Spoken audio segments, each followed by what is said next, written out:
Bonjour à tous. Alors, je fais ce petit tuto pour vous montrer comment faire une reprise commerciale. Alors, une reprise commerciale, c'est quoi? C'est en fait votre client vous a accepté la proposition commerciale, le devis commercial que vous lui avez émis, il l'a accepté et maintenant vous devez facturer le devis, mais vous vous rendez compte que la proposition à l'instant T a changé. Donc, vous devez modifier la proposition d'origine pour que ça puisse se répercuter au niveau de la facturation du client. Ça peut être en plus ou en moins, un changement d'article, un changement de tarif, etc. Ou même un changement de TVA. Enfin, tout simplement une modification de la proposition d'origine. Donc, pour ce faire, vu que votre devis commercial a été accepté, il est passé en facturation du chantier. Donc, dans un premier temps, pour pouvoir modifier la proposition d'origine, il va falloir aller se rendre dans le menu facturation des chantiers et sur le chantier concerné. Donc, on va se rendre dessus.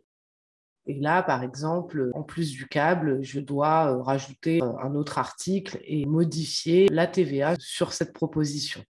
Pour exemple. Donc, je vais utiliser cette petite icône, ces petits trous crantés qui permettent de pouvoir libérer le chantier pour effectuer une mise à jour dans la gestion des propositions. Donc là, je vais mettre oui. Et là, maintenant, en fait, je ne peux plus rien faire sur ma facturation. Elle est tout bonnement verrouillée. Donc, je vais quitter ma proposition et je vais aller me rendre dans mon devis. Donc, il est mieux de faire un accès au devis depuis le code. Donc, on tape le numéro de notre chantier et on va avoir un message comme quoi ça a été libéré pour modification.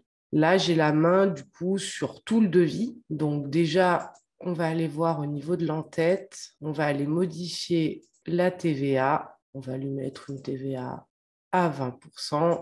On va mettre oui, faire un coup de disquette pour que ça me prenne bien en compte. Et maintenant, on va aller modifier au niveau du chiffrage. Donc, je vais aller ajouter un article.